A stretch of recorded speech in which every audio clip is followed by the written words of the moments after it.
Hello and welcome to the Site Crafting Podcast, a podcast by Site Crafting, but it's not about site crafting, it's about community. And today, that means we're talking to Jayme Pololi, the mayor of Wilkeson. If you don't know much about Wilkeson, you're in for a treat. You're going to learn so much. Jayme is fantastic. She is a mother. She is a business owner. She is a fifth generation Wilkeson resident. She is the mayor of Wilkeson, and she is doing really amazing things up there to support the livelihood of the town through the Fairfax Bridge closure. So you're in for a treat. Get ready for Jayme Pololi. Jayme Pololi, hello. Hello, Jen. How are you? I'm doing good. I'm so happy you're here with us today. Thank you for having me. It's good to see you again. Yes, we had so much fun at your fundraiser a couple weeks ago. So really nice job and congratulations on all of the money that you raised. Yeah, that was a lot of people in our community, near, far, that came together for such a great cause. And we had spent months leading up to that, a small team together, just trying to prep for that. So we were really happy the fruits of our labor came to fruition and in such a positive way. So we felt really fortunate that that was so successful. And thanks for coming. Yes, happy to support. Nicely done. Thank you. So, we ask all of our guests here on the Site Crafting Podcast about the first time they got on the internet and what those early memories are. And I'm curious if you have anything to share. Yeah, I know it was a few years maybe after 93, and I only remember around the date because my parents had just remodeled the house and we were in like a new part of the house, and it was this whole computer setup area, and I wasn't old enough to be utilizing the computer for school assignments yet, obviously, but it was something that was kind of unknown. So you would spend some time clicking that button and you just hear this awful noise that would go and go and go and go forever, and you couldn't get away with being on the internet without somebody knowing because they'd also hear the sound. So it was like when you were trying to and really it was just because everybody wanted to be on it, but only one person at a time. So it's like, oh, Jamie's on the computer, it's my turn. So that's really what stands out to me as being like the most kind of abrupt change, was just the process of it. And then it just kind of skips forward. I was just part of that millennium that started to use it in everyday opportunities, and school pretty much circled around it. And from there, it just, you couldn't live without it. Did your MySpace page have a song on it? I didn't have a MySpace You page. didn't? I didn't have a Facebook page till last year. Yeah. And as a graduate strategic communications student, I've kind of stayed away from it. And really probably because my whole life has been overload of communications. I didn't feel like I needed any other to suffice my appreciation for it. But yeah, no MySpace. I know other people that had it and they enjoyed it, but I wasn't really part of that group. Nice. Nice. Well, thank you for sharing that. You are a resident, but also the mayor of Wilkeson. And when we first met, you came to Site Crafting because you wanted a website for the Wilkeson Historical District, which is a nonprofit that you started after the Fairfax Bridge went down. So can you talk to us about where you're from and what you've been doing and why that work matters? Yeah, one important piece of that too is to know that the nonprofit, the Wilkeson Historical District, came actually months before the bridge went down, ironically. But I am 5 of 6 generations in Wilkeson. My great-grandparents came here separately from Italy, met in town in the early 90s, and then they had kids, and their kids had kids, and so my daughter is the 6th.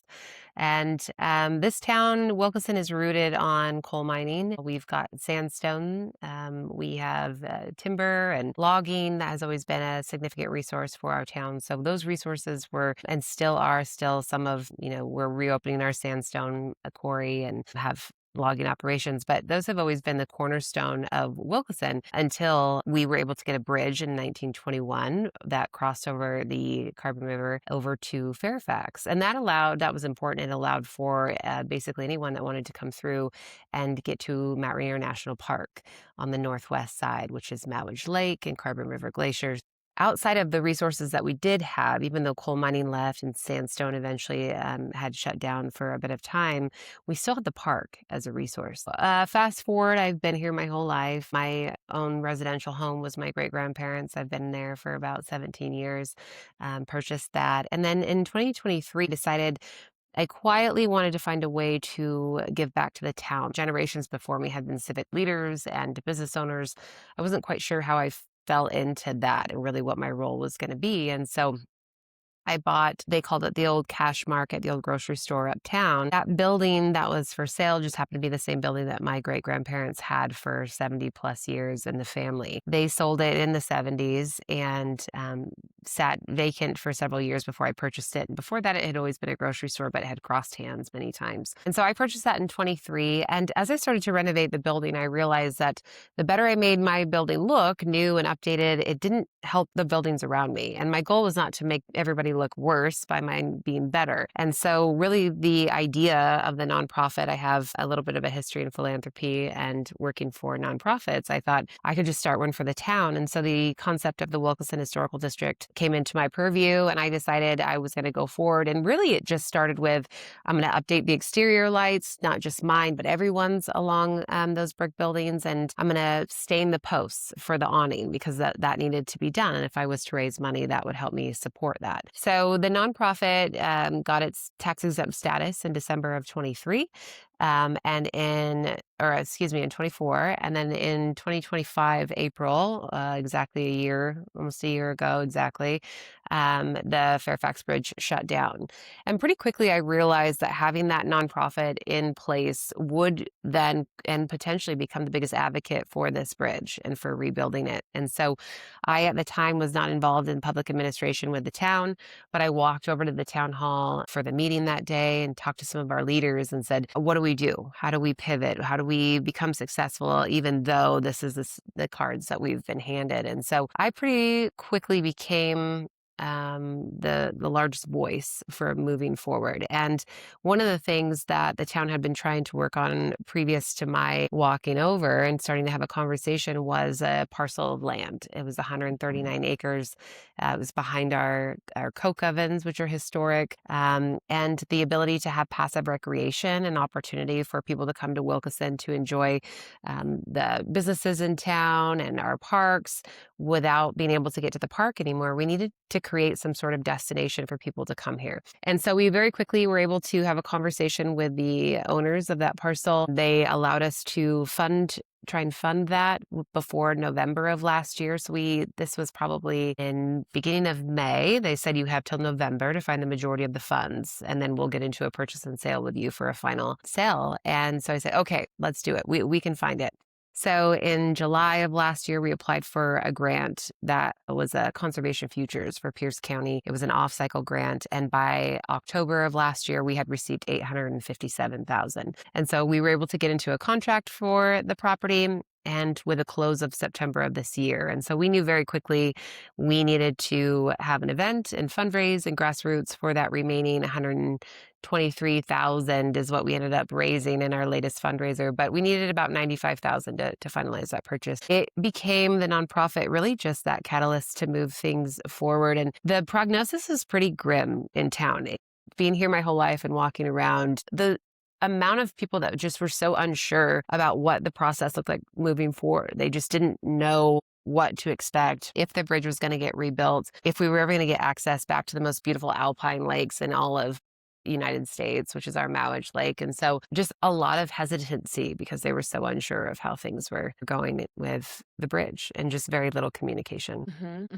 And there was also a tremendous amount of work happening behind the scenes, right? To get satellite phones to folks that were on the other side of the bridge. Can you talk a little bit about that? Yeah. So the Fairfax Bridge went down in April of last year. And unfortunately, I opened my big mouth and said, this is not going to be the first one. Bridge after bridge around us started to go down. So one of the bridges that went out was the White River Bridge. And I thought, well, we're going to lose traction on ours because these other bridges are going down. So I started a petition, and it was to gain signatures to declare our bridge a proclamation an emergency. And it gained the attention of Governor Ferguson. And so a couple weeks into the White River Bridge going down, he actually made a phone call to me and said, I saw your petition. I saw that you're looking for a emergency proclamation. I unfortunately can't give that to you based on the parameters and how the bridge was closed. And I said that I understand you should do that for the White River Bridge. It's very important, but these residents need support. They need funding. We need something here. And by this time, right, it's a couple months in. There's been no reconciliation between WashDOT or the state or really what the prognosis was moving forward. And so he was able to get me in touch with the Department of Commerce, and we started to have a conversation. And right away,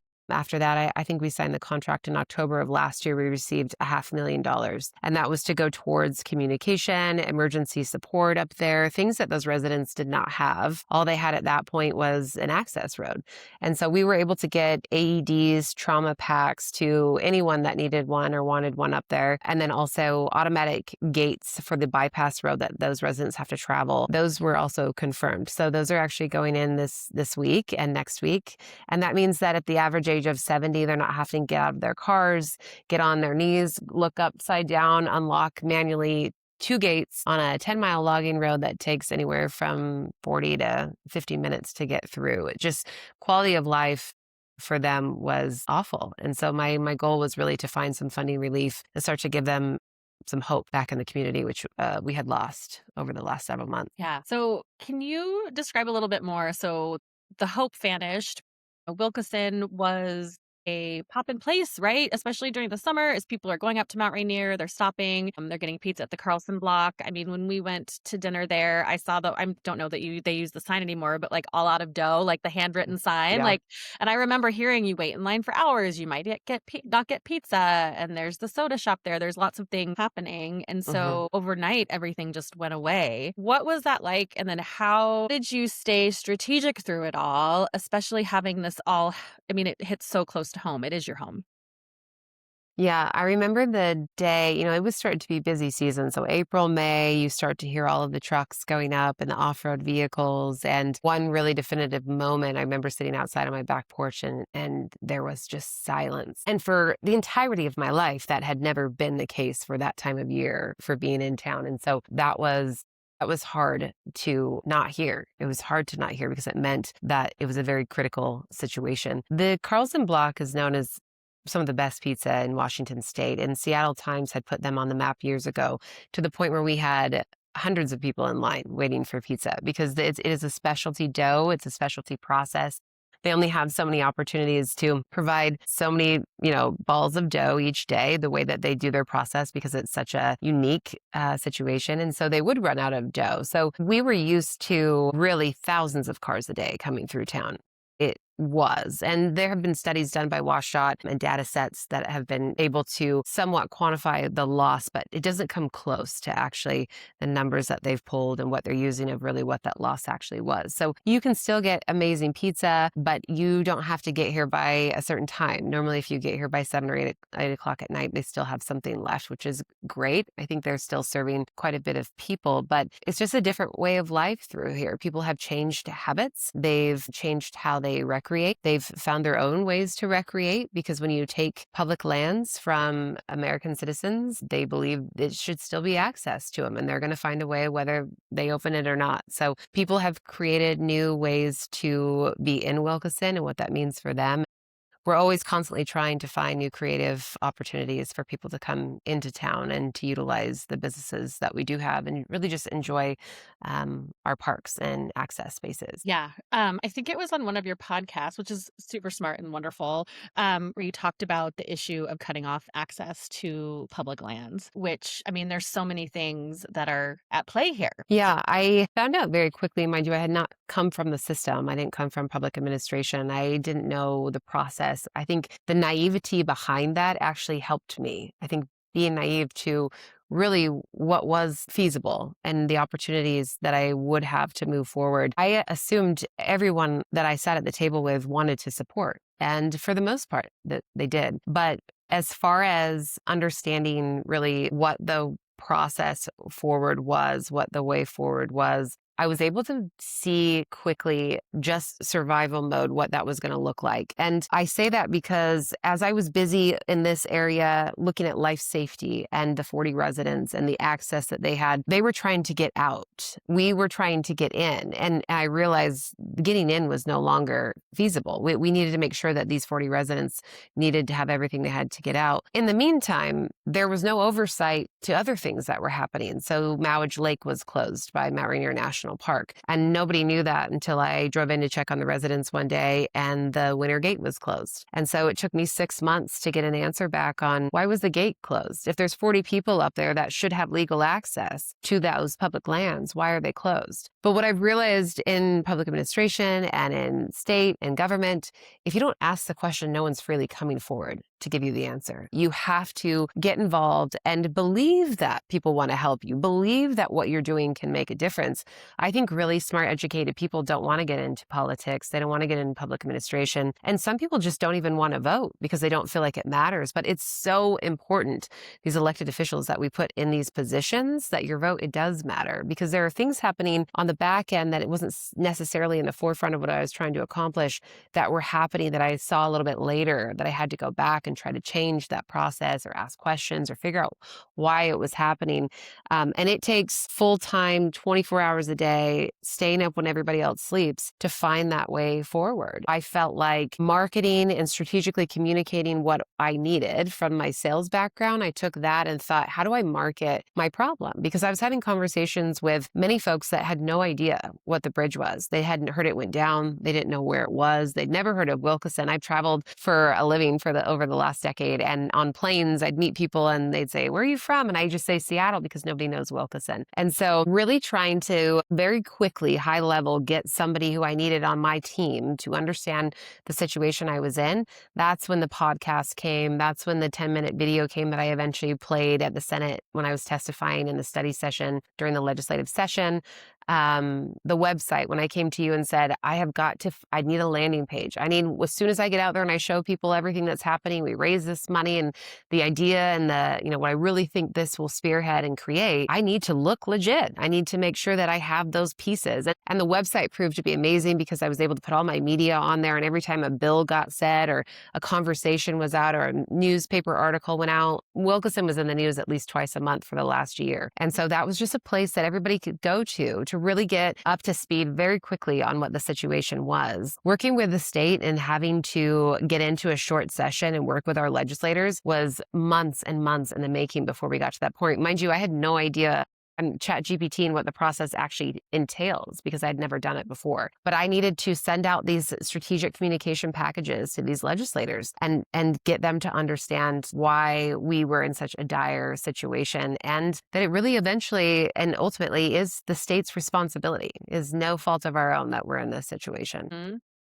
So for a lot of the organizations that we work with, they're like nonprofits or big corporations. And so they think about strategic communications in a really different way, right? Because they're trying to protect the whole of like an organization's reputation or they're Mm, trying to mitigate risk. Sometimes silence is the strategy, right? mhm. And so for what you're doing, what has been your approach and what has informed your strategy? It's a small team that we have here in Wilkeson, clerks that I work with. I have got 4 employees total. So they're obviously, first and foremost, I want to make sure that they have say and they have feedback. It's really important. My family and friends. I mean, those that are on the nonprofit with me, those things are really important. And there's not a lot of people when I come with an idea that have said, this is terrible, don't do it. They're normally in support of it.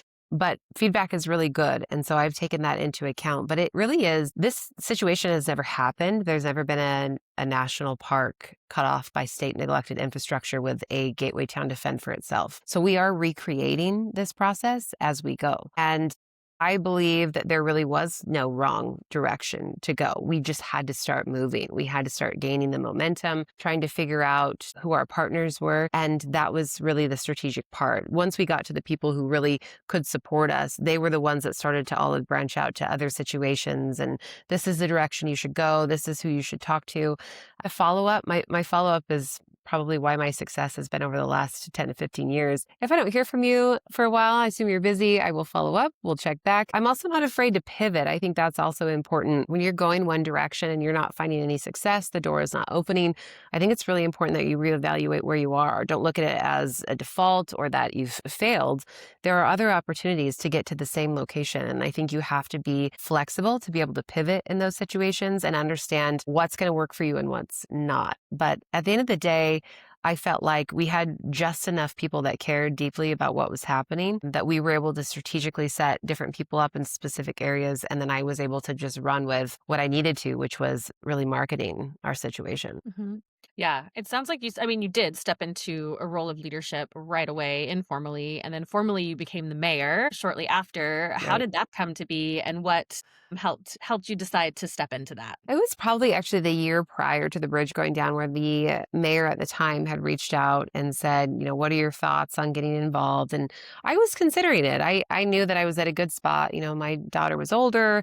I had finished graduate school. I was working and running my own business and had the building. What's one more thing? We'll just add that on. So I was considering it. When the bridge went down in April of 25, there was a council member that resigned shortly after that. She had moved. And so that position came open. And I did step into that. I thought that would be the quickest way for me to start to pass resolutions, start to have conversations, get my foot in the door in places maybe that people had no idea why I was so involved. I knew if anyone was to step forward that should, it was me. And then October came, and obviously the election was coming. And that following this last, well, I guess it was, yeah, it was about a month later when the bridge closed when I had to decide. So yes, very short window now that I'm thinking about it. It was a no-brainer for me. We had gained, just in the short amount of time, a lot of momentum with conversations and me kind of spearheading things, that it was a great opportunity to continue that. And so it's funny that people ask, how long have you been mayor? And it's really only been 4 months, but I've been doing this so long that I'm like, okay, wait, I'm mayor, but then I was in the council, but then I was just a resident. And so I feel like I've been doing it for decades already, but just very new to the system. And again, being naive really to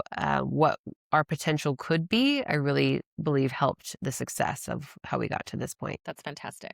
You've talked about the building, but you haven't talked about renovating it. So I want to know more about that. And I also want to know, since it was something that belonged to your great grandparents, what kind of things did you find as you transformed the space? Because it's no longer a store, correct? That's correct. Yes. So I bought it in May of 23. And for the first year, as an only parent and being in grad school and working full time, I really only had weekends to work on it. So every weekend I would go up there, and it was covered in wainscoting and shiplap, and there were built-in shelves throughout the store. There was food still left in the store. There was 7 freezers in the store. There was a big walk-in freezer in the store. And just day by day, week by week, I started to break all of that down and was able to eventually clear it out. But it took me a good year to do it myself, and then started to really design it. I mean, a year and a half in, I wasn't sure what I was going to do with it. I needed to just wait and get it empty. And as a designer, it was my first degree was interior design. I wanted to be in the space and really, really then decide kind of how I envisioned it. And so one of my coolest things that we found, it was a couple. One was a really old thermos bottle, and it was just pristine. I think it came from the 50s.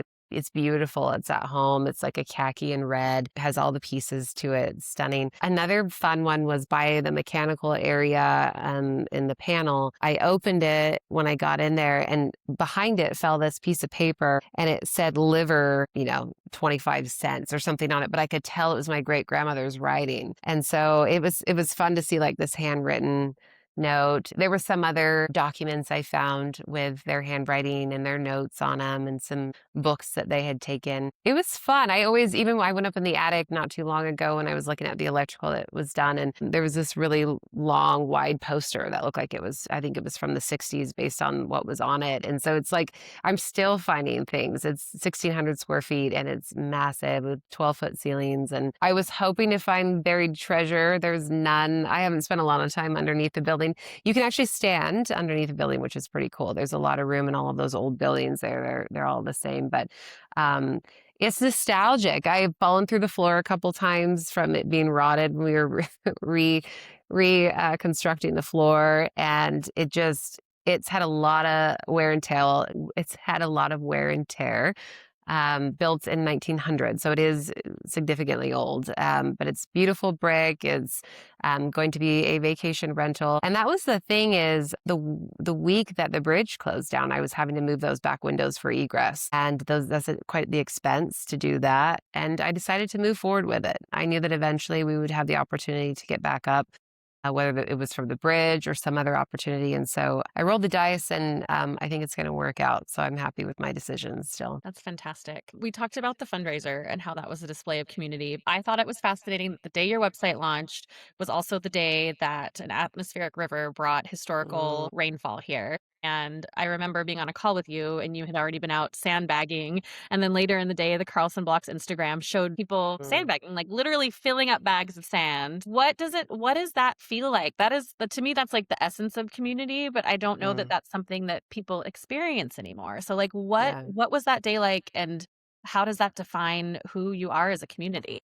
Yeah. I think privy to that, my grandfather had always said he joined the fire department because if he didn't, the town would burn. And so that's kind of really stuck in my mind, being here my whole life and being a resident. Having this small community, yes, we're only, 495 constituents, but we are some of the mightiest constituents around and what we're capable of. We have some really talented folks that live in town. In any situation, I look to my community before I look outward. We are so capable here. And it was a long couple months at the end of last year with the bridge hitting and then the atmospheric river. I remember wanting to celebrate that web launch, and it was not in the cards. I had to be out in the trenches, and we had homes backing up with water. We had them taking on water. It was awful. And so my job was to be out there with them. First and foremost, I'm a resident here. I may be the mayor. I may have the nonprofit and a commercial. It may have leverage more than anybody has in this town, but I am one of them.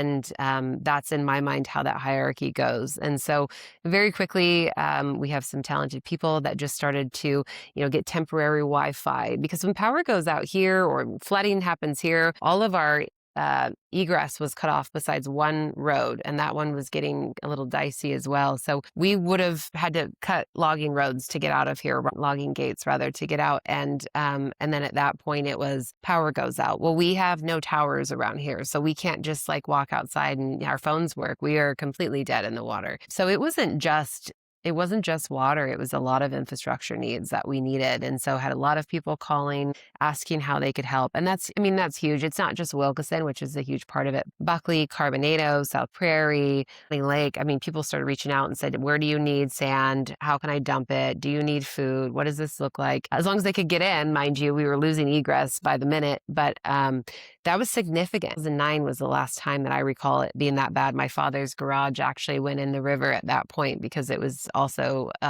pretty terrible that year. But I was not new to that. And so I knew again to step in and supported the mayor kind of as his deputy mayor during that time, helping make some decisions that were pretty dire. Well, I'm deeply impressed by all of the work you do and how grounded you stay through all of it. I think I would have burned all the bridges by now. I'm just with righteous anger, but I'm really Yes. impressed by Yeah. your approach and your commitment to your community and, just your outlook on everything. So thank you so much for sharing that with us. Thank you. Yeah, I appreciate you having me. Anytime I get to talk about the town that I'm obsessed with and love so much, I'm happy to do so. So thank you. Yeah, well, we're all obsessed with it as well now. So please keep us in mind if you ever need help. We've got trucks and we can sandbag or Yeah. eat pizza or whatever you need. Maybe pizza. Yes, yes, yes. Come for that always. Well, Thanks, thank Jen. you. Thank you. Hello. Hey, how'd it go? Went really well. Jamie's so great. You met her at the fundraiser. Yeah, yeah, yeah. And I just met her earlier. She's That's great. right. Oh, she's awesome. Yeah. Wow. So, what'd you guys talk about? We talked about everything. We talked about the nonprofit, which I didn't know started before the bridge closed, as well as the conversations around her being mayor. And she's lived in Wilkeson her whole life and just had a lot of really interesting perspective and advocacy and strategic communications in a way that I think we could all benefit from, right? So much of what she does is rooted in relationships and building relationships and telling the story of her town. And she does it in a really powerful and effective way. And it's She making a big impact. does. I see the story of Wilkeson everywhere. So it's super cool meeting the person who is behind all of that. That's amazing. Yeah. Well, I think she would argue that she's not. She wouldn't take a lot of credit for it, but she's definitely leading the That's so sweet. charge and along with the residents of Wilkeson and surrounding areas. So they get a lot of support, which we saw at the fundraiser a couple weeks ago Yeah. in Buckley. Like Buckley really turned out and showed up for They totally showed up. Yeah. I love that. Yeah. I want Yeah. to party with all of them. yeah. It was super awesome. That fundraiser was just a blast. And like, really seeing like how everyone banded together for the bridge and for the town it was really heartwarming, honestly. So yeah. Yeah, there's something about it that feels just really like down to the ground. I know we say grassroots, and I think that we think a lot of things are grassroots, but everything from the donations to the money that they raised to just how people showed up, I think is just really grounded in community. Totally. Yeah, so it was a great conversation. I can't wait to share it with you. Yeah. Yay! Can't wait. Cool. Thank you. Alrighty. Bye bye.